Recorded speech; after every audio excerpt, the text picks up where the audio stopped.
beautiful morning to you to talk sports right here on Dominion Television, your channel of choice. This is Dominion Sport, where we talk all things sport from the local front to the international scene. The Glass House in Abuja, NFF has so much drama to unfold. Also, let me inform you that NFF has sacked the technical crew of the Super Falcons yesterday. We'll be giving you that update right here on the go. Also, we have update from the world of transfer, giving you matches that went down yesterday in La Liga and serving you stories that is set to happen in the Premier League as it's 3 days to go to the Premier League fixture, where Arsenal are going to open up the floor against the newbies at Coventry City. It's going to be mouth-watering. We'll be giving you all of that updates right here on the go. I am Paul Abe Toluwanimi, and I'm not alone in the studio this wonderful morning. I have Jessica Osuji joining me to talk sports right here on the go. Jessica, top of the morning to you. It feels good to have you. And also, I like the fact that you don their jerseys of the old ladies of Turin, Juventus. And there's been a saga with signing the goalkeeper Emiliano Martinez, Vicario, and right now it looks like Vicario of Tottenham Hotspur has made the move on loan right there to Juventus. Good to have you on the show. Top of the morning to you, Tony, and also to the viewers. It's an amazing time to be here to talk sports.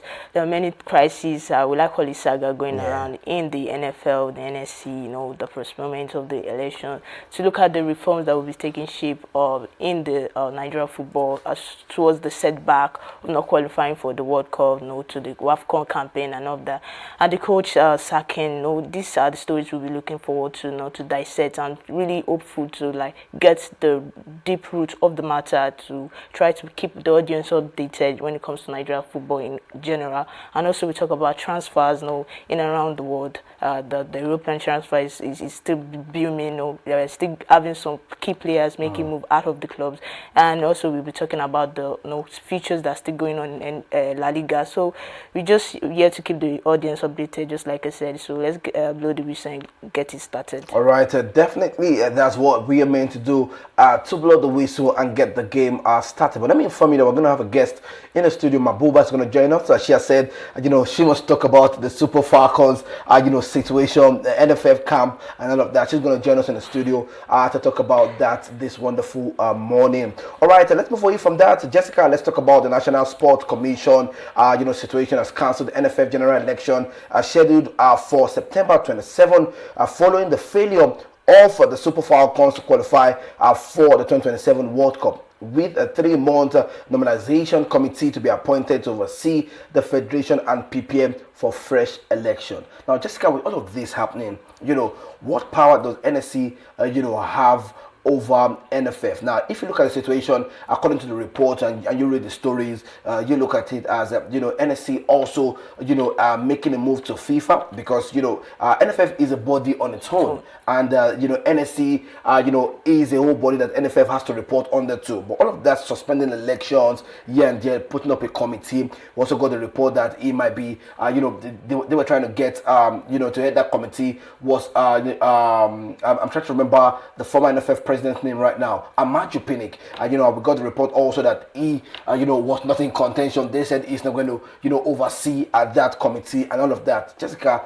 NSC, NFF, the presidential election for the NFF. It's been going around for many times now. We've been seeing issues like this, and so just like you said, these are different body governing the sports organization in Nigeria. When we talk about NFL, we're saying about the election, whereby we want some reforms in it, and now they're coming out to organize a 3-month committee plan. This is just to look at to look forward to in the reform that comes with Nigeria football towards the recent setbacks and all. But one thing I'm in question is about this could go either the good way and also the bad way, because now we're putting on hold to an election whereby there will be new committee and elected in the and also to look towards those problems we have at hand and those stakes. So it's something, it could go either good with and bad with, just like I said. The NFL, there are many things we should look forward to, because we want Nigeria football. When we're talking about Nigeria football, we're talking about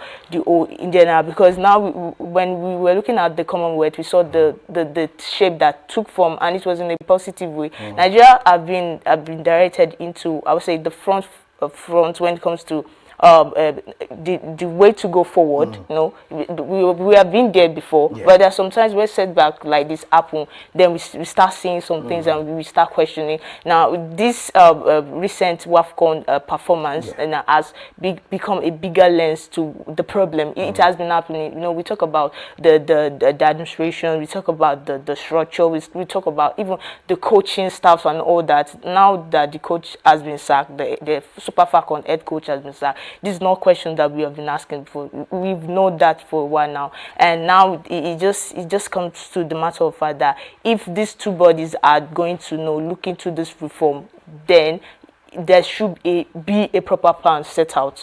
There should be a proper plan set out for that 3 months. We should not let it exceed more than that 3 months, whereby we start having more crises in around the structure again. So I feel like if the NFF and the NSC are doing something to tackle this issue we have in at hand when it comes to the Super Eagles, when it comes to the Super Falcon, because it has never been a problem of talent. It has never been a problem of we are not having enough players. It has boiled down to the preparation level. It has boiled down to the youth development. It has boiled down to many infrastructures, and now even it's coming up to the stage where we be like the camp of the Super Falcons and the Super. We don't have a stable. These are all these are things that we have seen many times and we would have complained about. So if this committee plan is going to take shape, I think these are problems they should be looking forward to. All right. We're going to be joined by Mabuba shortly. We're going to go on a break, but let me just inform you quickly that the Gusau-led administration alone has recorded 7 clear failures since taking office, with the most painful being Nigeria's failure to qualify for the FIFA World Cup. Failure came despite Nigeria having a large pool of established players and expanded African allocation for the 2026 World Cup. Now, there are questions and doubts now, and people are asking if NSC and NFF do not come to terms with all of this. Maybe NFF coming up to say, at the end of the day, we don't want this 3-month plan. We want the election to go by. And the FIFA steps in to ban, Nigeria, football going into competition like that. How does it affect, Nigeria, athletes as a whole? It will affect a whole time, because you're talking about the president, like the NFF president, Ibrahim Gusau. I'll see it as a situation whereby the structure has been bad already. He just came there and he hasn't, even his administration, he hasn't fixed it or even done something better at it. So it's going to affect a whole time, because now we are working, and the NFF is working on that FIFA, which I see that two organizations contradicting each other at this point in time. So this 3 months now, we don't want it to be a delay when it comes to that plan that we're trying to set for ourselves. So we should look at it. It's a 3 month span, but it's a tight moment. It's a small time frame. It's a small time frame. We have to be set for the election. We have to know who are the candidates that have this credential to be in that position. It shouldn't be political leaders in form of Jesse that we should appoint now. It should be people who have that knowledge when it comes to grassroots football, Nigeria in general, even up to NFL when it comes to club ownership. These are management and structures we should look out for. So definitely this is a big issue when it comes to the time frame and everything. All right. We're going to be joined by Mabuba, the Queen of Sports, joining us shortly. We're going to go on a break, and when we are back, we'll be talking more, on NFF, NSC, and the Super Falcons of Nigeria. Stay with us. Do not go anywhere.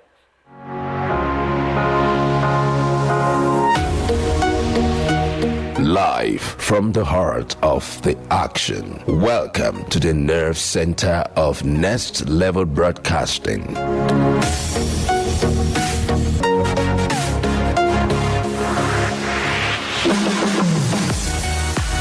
This is the OB van, where the studio meets the street. Equipped with cutting-edge cameras, crystal clear audio, real-time switching, and broadcast control, we don't just capture moments, we deliver the experience live. Anywhere, anytime, from stadiums to red carpets, breaking news to buzzing festivals, weddings, birthdays, and all sorts of ceremonies. We bring the world to your screen in real time. It's not just a van, it's a complete mobile production house, a command center, a broadcast beast. This is more than a broadcast. This is the OB Van difference. Live, loud, limitless.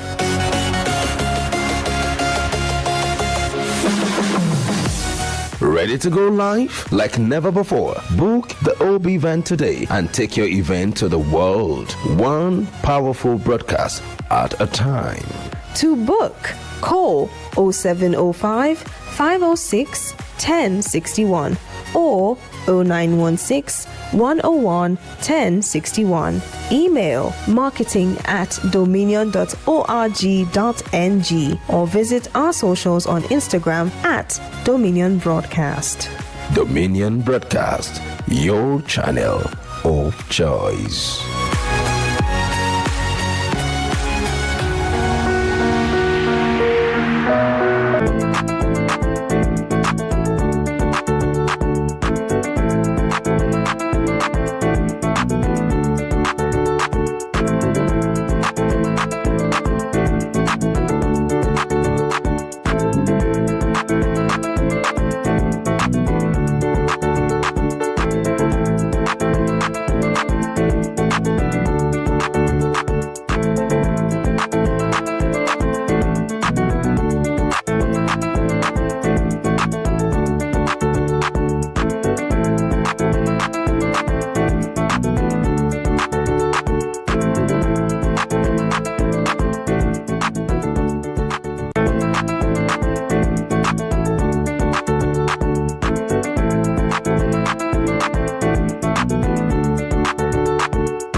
Right, you're welcome back to Dominion Television, your channel of choice. Still very much connected to Dominion Sport, and we are now joined by the Queen of Sport, Mabuba. Thank you for joining us this morning. It's an honor to have you on seat. And you've been a great advocate of women football, most especially, we had to watch your videos, on X promoting, the Super Falcons, the WAFCON competition, and other competition across the world, most especially the Commonwealth Games. We saw all of that light, and it's great to have you, on the show. Also, we still have Jessica Osuji, still joined us. We are talking sport together. I think I'm surrounded by women this morning. I just hope I don't get, tackled this wonderful morning. But quickly, let's just get straight into action. NFF NSC drama.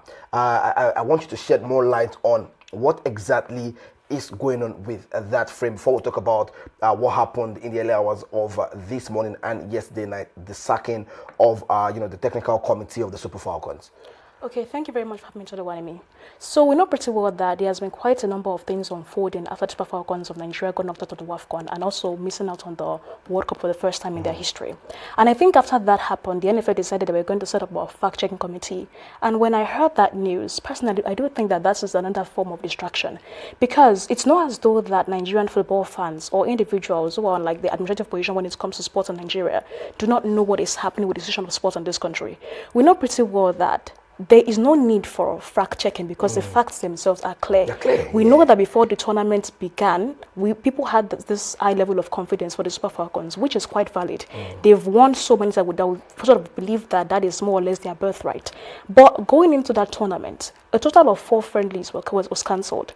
They played just 2 friendlies. And I think when the WAFCON itself began, we didn't have a proper replacement for Alish Plumtier, which means that Nnadozie had to be the one, not Nnadozie, sorry, Alozie had to be the one playing that position, which didn't turn out fine. So it's not as if we did not know that something has been wrong. There is a problem, and we know that it's a structural problem, not a factual problem that some fact into. This is not a technical issue. It's a structural issue, and the problem with Nigerian football has been going on for years now, with the men missing out on 2022 World Cup, 2022 World Cup, and also the youth team being affected as well. So when I heard that the NFL decided to set up a fact-checking committee, that to me just seemed like another form of distraction to put the attention away from what exactly is the problem and make them seem as if they are taking an important step when it's a fact, it's nothing. So regarding the NSC decisions to set up a normalization committee this morning, while on a surface level, that might seem like a good decision or a good step. If I'm to look at it deeply, I do not think that this normalization committee solve any problem particularly. Because in the statement already by the Guardian Nigeria, they said that the normalization committee was basically set up to put things in place for the next election. What is going on with Nigerian football is not an electoral problem. We know pretty well that it is a structural problem. So it's not as if they are trying to identify certain individuals to scrutinize this individual and say that, okay, this person is not fit to be hold a position in the NFF anymore. That is not the position. So the idea of putting things in place for the next election, it is not a progressive step for me.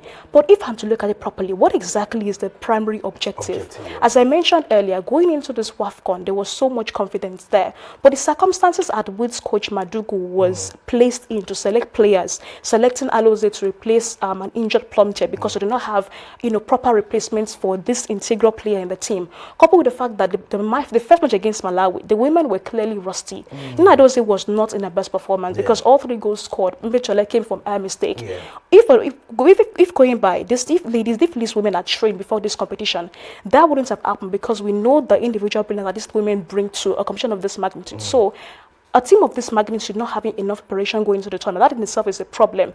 So the circumstances that Madugu was placed in to select players and the circumstances that the players were made to play, it does not depict one of a perennial football powerhouse that Nigeria is. Secondly, in the statement that it was said that the FIFA had given NSC the go-ahead. Now, we must understand that the NFF is not a subsidiary of the NSC. The NFF is an independent organization, according to Article 14 and 16 of the FIFA rulebook. But if we are to go by the report released by the Guardian that indeed FIFA had given the approval for NSC to set up this normalization committee and also interfere in the activities of the NFL and even postpone the election.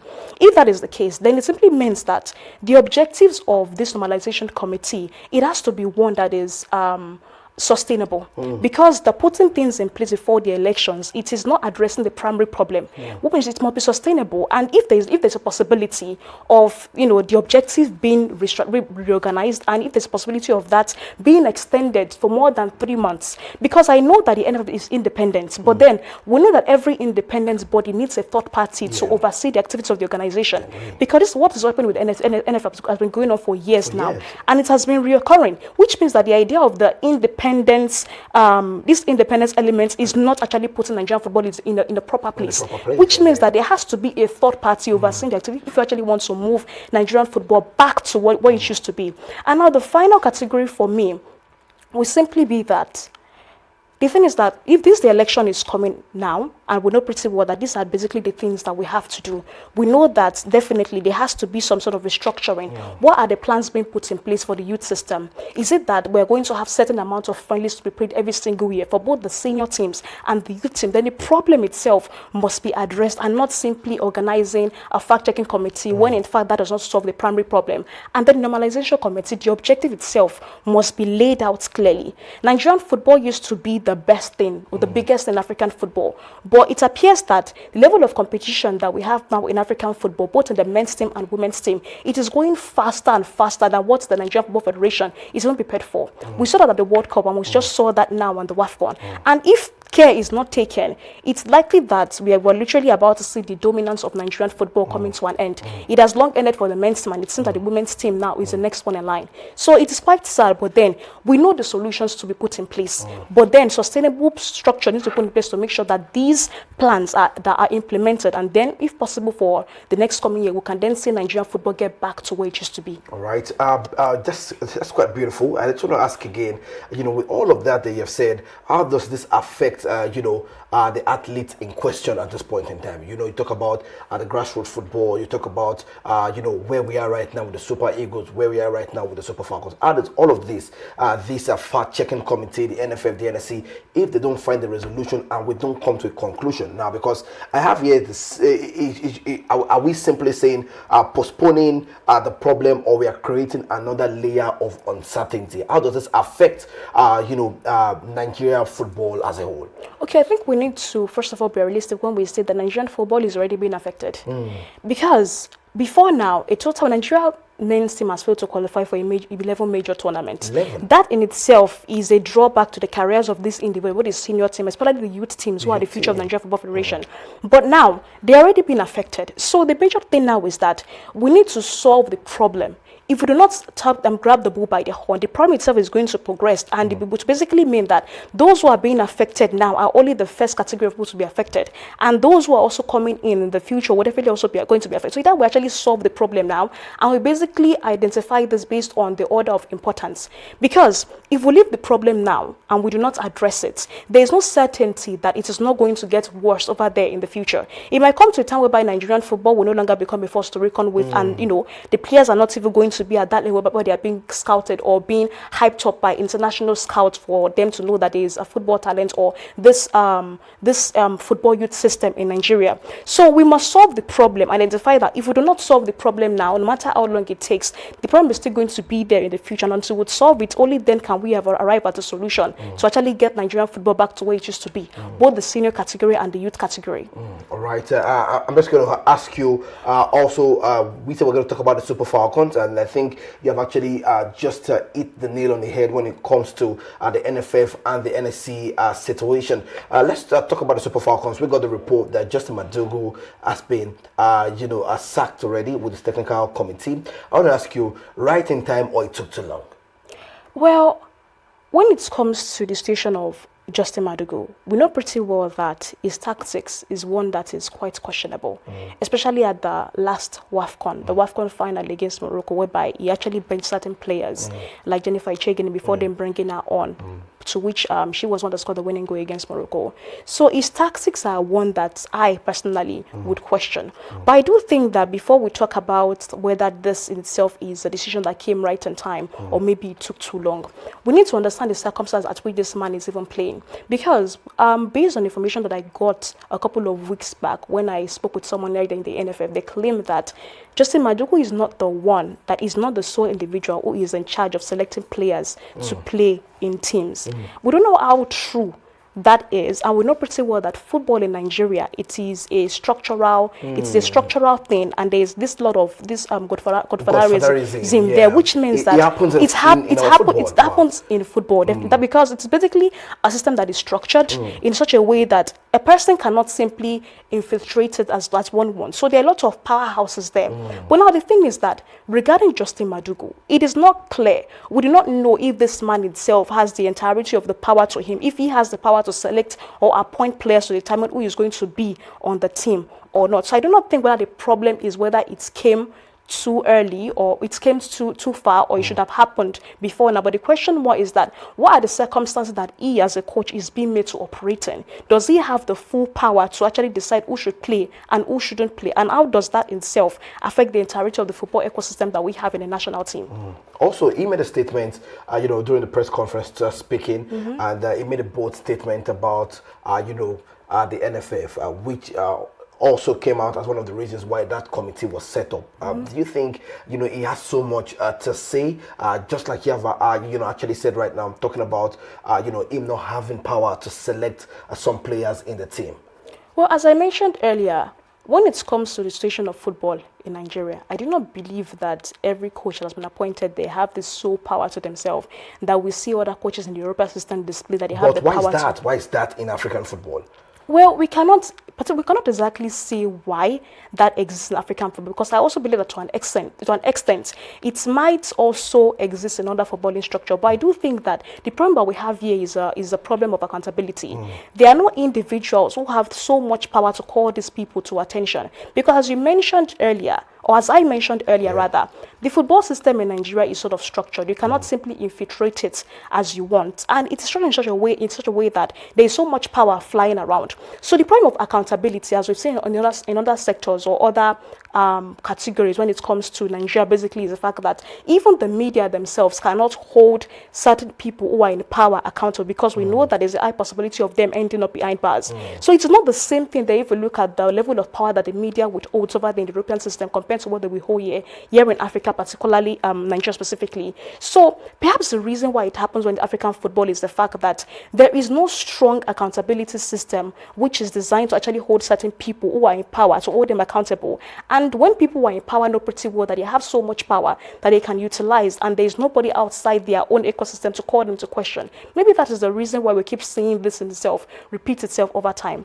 And about if I'm to go back rather to the idea of the NSC choosing to step in now with that committee, I am forced to ask the question as to why Honorable Shehu Diko is actually coming in now. Because you know that what is happening with Nigerian football is not a problem that just happened this year. It has been happening years before. And although I'm not someone that loves to dabble into politics, but we know that the presidency, Bola Ahmed Tinubu was the one that appointed Shehu Diko. I wonder the election itself is right, it's just right behind the corner.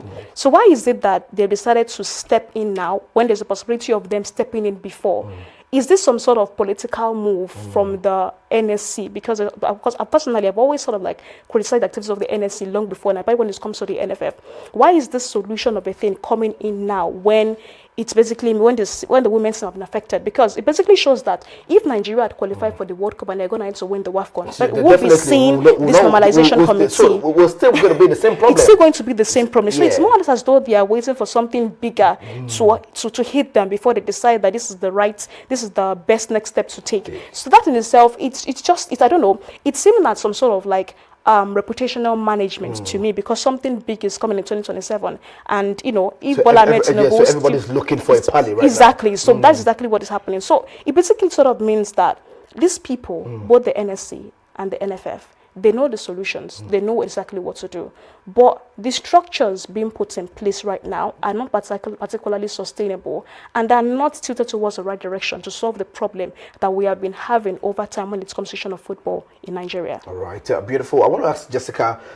Jessica, do you have questions, to ask, Mabuba right here sitting with us quickly? One thing I would just want to ask is that, okay, we're talking about the problems and the political side of it taking effect in between it. I want to ask, if we are to appoint a new coach now, on what structure will it be? Because now we're talking about Madugu. It's not that his campaign has been bad, because you're looking at 19 wins now with just 4 draws and 4 losses, and also it boils down to the point of the 2 most important matches we have, which is against Cameroon and also South Africa, and that's when we got to see it on a larger lens about what has been happening in Nigeria football as in general. So now, if we were to appoint a new coach, on what structure should it be on a long term, and then the technical crews we too appoint as well? We're not just looking at the international level, national level at itself. We're looking at Nigerian women football in general when it comes to grooming homegrown players and also youth development as well. So if we are to now look at that structure, who should we appoint? It's not who should we appoint, but on what structure should we appoint on? Okay, so if we're going to decide on the person that we should actually appoint to lead the Super Falcons moving forward, do you have anybody in mind? I do not have anybody in mind particularly, but as you mentioned, based on the structures. So if you had the power to appoint, if we're to determine based on the structure, we at least want to appoint this person. Most important, that person itself must have had a track record of experiences to actually lead. We need someone who has led maybe a team synonymous with the Super Falcons, because we know that we have egos in the Super Falcons too, because these are women who have achieved something in their career. They've won the WAFCON at least twice, like majority of them. So we need to have. We cannot bring. We cannot.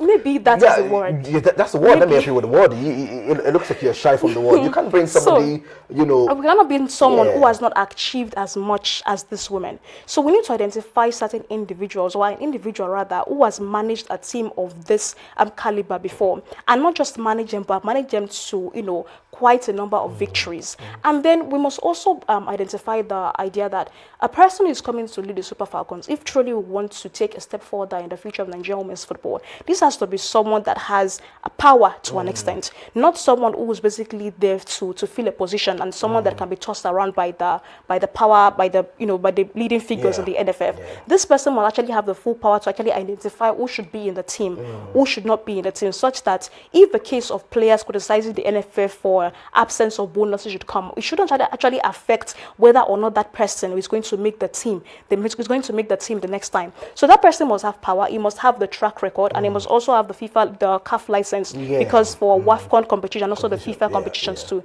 that in itself has to be in place. And also beyond the coaching staff, rather, there has to be this structure that is put in place that can we actually have a definite number or a minimum number of friendlies that these teams are going to play against? And can we take a step further to actually make sure that the women's team, both the senior team and the youth team, play against teams that are of a tougher caliber, not us playing against teams that we know pretty well that we can beat? Because when the under-20 women's national team were seeking friendlies across Nigeria and they were defeating teams by double digits, I was not impressed personally, because these are teams that normally they should beat. I remember you saying you were not impressed. Honestly, with that, and I do not know if there is, I cannot say particularly if there is some sort of, I don't know, this lack of coordinates when it comes to the NFF.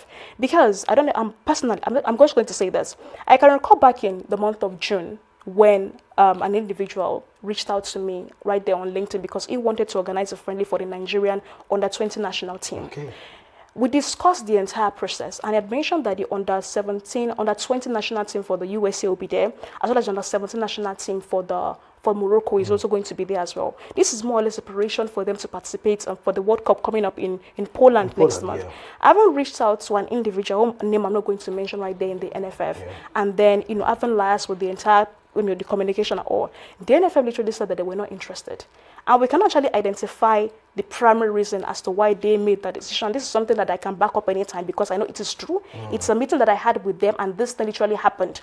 Now, the issue now is that in itself has to change. We shouldn't shy away from friendlies. We need to have a minimum number of friendlies that we're going to take, and against tougher opponents, because we can't keep playing against lesser teams and expect to get better. If you want to get better, we need to play against those who are already better for us to move to the top, move to the higher level, which means that playing friendlies against England, against France, that way we can get better and also increase the level at which we face opponents. That when we face them at bigger competition, we have a chance of defeating them. So these are the strategies that I need to put in place. The coach that is going to be appointed needs to be someone that has a license, and someone that has a track record and knows how best to manage big egos in the team. And most importantly, beyond the coaching staff within, there has to be structure put in place for competitions. How well are we going to prepare these ladies for the bigger steps that we have ahead? All right. I don't know if Jessica still has any question. No. Okay. I'm just going to ask you quickly. I know you are an insider of the Super Falcons. Do you have any idea players who are going to leave the camp? Maybe finally hanging up their boot into international football,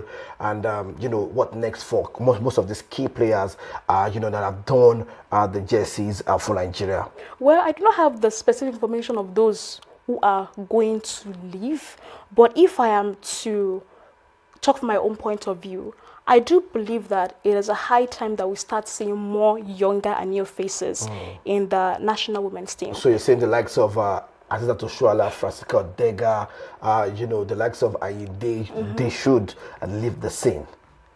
Well, yes, in my opinion. No, I'm not trying to draft what these women have achieved with Nigerian women's national team. They've achieved quite a lot, which might be difficult to replicate for other women coming into the team based on the situation of the NFF right now. So they've achieved quite a lot. And if we're actually going to look at it from a progressive point of view, it is high time that we start seeing younger and newer faces in the Super Falcons national team, because the team will definitely move forward. Before these women came, we had women who actually occupied that position. So I don't think that it's high time for a change. We cannot keep depending on these legs and these faces if we actually want to move further and further in Nigerian women's football. All right, beautiful. That's all of the update we can give you when it comes to the NFF, the NSC, and the camp of the Super Falcons. And trust me, Mabubat has done justice. The one that we call her the Queen of Sport, and she came prepared to serve us all of that update here this morning. And also Jessica giving her 2 cents on every conversation we have served you right here. Before you go, let's just talk about about the Premier League quickly. It's 3 days to go. How excited are you for the Premier League? And I think some of our Nigerian players are also doing great, in their own fit. But there are some rules that the Premier League has set up for next season. Now, I'm just going to read that to you. Several major rule changes will be introduced in English, football for 2026-2027 season, with a focus reducing time wasting and speeding up matches. Here's everything you need to know. From the goal kicks and throw-ins, you look at referees cannot start a visible 5-second countdown if a player deliberately delays a restart. Also, taking too long over a throw-in, possession is given to the opponent. Goalkeepers taking too long over goal kicks can concede a corner. Now, towels, players are no longer allowed to use towels to dry the ball before taking throw-ins. I think Brentford Coyote would not be happy with this situation. Also, for substitutions, let me inform you that substituted players have 10 seconds to leave the pitch at the nearest point. If they take too long, their replacement cannot enter for at least 1 minute, and the team temporarily plays with 10 men. Also, we have injuries. Players who cause the referees to stop the match because of an injury must leave the pitch for 1 minute. There are exceptions, including certain situations where the opponent receives a yellow card or a red card. Now, goalkeeper tactical timeout. If a goalkeeper asks for treatment without one of the exemptions applying, their team must temporarily remove an outfield player for 1 minute. This is designed to stop teams using goalkeeper's injury to hold tactical team talks. All right. Also, we have handball after goal kicks.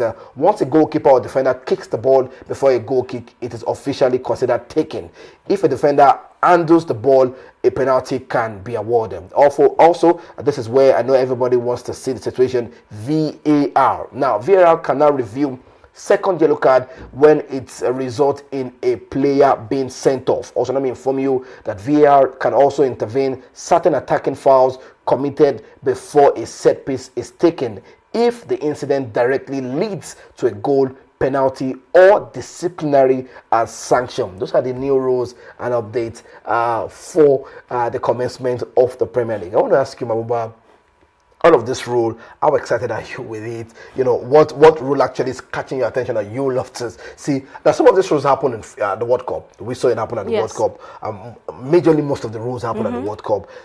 Aside from, we're not seeing the Prestiani law. And La Liga has also said that law is not going to happen in La Liga. We're not going to see the Prestiani law. But all of this rule, quickly, Mabuba. First of all, I think I must say that it's actually quite exciting seeing that Premier League football, club football generally is getting back up, What team are you backing this season? For the Premier League, I'm backing Arsenal. Okay. Yes. Of course, I am backing Arsenal. Really? Okay. No. Okay. Let me not dive to the reason why I'm backing them, but the rule at which caught my attention was the part whereby goalkeepers will not be allowed to use towels anymore. But we know pretty well that for every rule that is set, it is basically set because it aims to address a particular problem. Yeah. There is a particular problem that led to the idea of goalkeepers being allowed to use towels. Now, is that problem out of the picture? Definitely not, because we saw it at the last AFCON rather, when the idea of goalkeepers having towel basically to dry their hands was to make them have a good hold on the ball. So if that in itself is no longer in place, do they not think that it's actually going to affect the performances of goalkeeper, particularly when they're in front of goal, and it might lead to more goals being conceded? Okay, so now the towels are for players who are taking throw-ins. Okay. Now, once you wrap the ball and it's dried, you can have a far throw into the box. Now, if you look at the Premier League, it happened with Brentford play. That's why I mentioned Coyote. He used that tactics, and that was one of the reasons. And so I think they're trying to avoid using that as a set piece advantage. Because, as for a player, it's not for goalkeepers now, it's for players actually. Once you throw the ball, you have the advantage of having the ball in dangerous areas in your position box, and that can be considered as a goal if you take the opportunity properly, which has happened in the Premier League. So they're saying right now, no longer use of towels, just throw the ball normally, and whatever, if it's wet or not. So even if the stuff is wet, we can still throw it that way, which means that, personally, I do not still think that it makes reasonable or quite sense to me, because if I decide to have a ball dry and I throw the ball, it's basically to an advantage. That teams do have advantage when it comes to playing football generally. Because we know pretty well that when it comes to the idea of defense now, so certain defenders who are much more hefty than strikers. But we now say that because the defender has, you know, a higher weight than a particular striker, So then that defender should not play. Let everybody But have the same exactly. So there are definitely there are things whereby advantage definitely occur, right? So if I decided that I want to have my ball dry before playing, normally football generally, if we're actually going to be fair, rather, why should the players rather be playing game when it is raining or maybe even if it is snowing? It does not put the entire game in itself in like a good position. So if a player decides that they want to have, you know, their ball dry before they throw, it is not their fault that the player is actually very, very good when it comes to throwing the ball in for the games to progress. So personally, I do have my reservations regarding that, because we know pretty well that life is not fair and football generally cannot be fair. And if we actually want to place the entire thing on an equal scale, then we need to be fair on other areas as well, which simply means that the idea of advantage when it comes to players and defenders, we also need to come in that aspect too.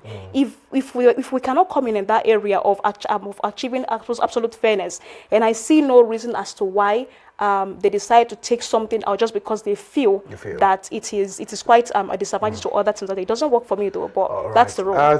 Jessica, I think the only rule that I'm not happy not seeing here, and Arsenal fans are actually going to come for me, is the fight in the box. I don't know why that rule. Must we hug ourselves? Must we tussle? That's the only rule I want to say. And I know my director, you know, also might not be active with that, but that's the rule I wanted to see. Jessica, all of this rule, how excited are you? 3 days to go to the Premier League. I won't say I'm excited, but all of us can know. Some people will say, okay, this rule is good, but until it starts taking shape in your team, then you start seeing the effect and saying, oh, this rule shouldn't have taken place or stuff like that. But at the same time, I don't see this being more of an advantage, if you ask me. To anybody? To anybody, because what I want more of now is the restructure when it comes to that VAR, you know, the fouls, you know. So there are some fouls you've seen in the Premier League and said this should have been reviewed by the VAR, whereby the on-field decisions still stand, whether maybe it's just a yellow card, not a red card. You know, we have seen many occasions like that. Arsenal game against, was it against Burnley or? It has to be Arsenal. Yeah, the tackle Kayava did against a player, it was not reviewed. So then questions will be asked. So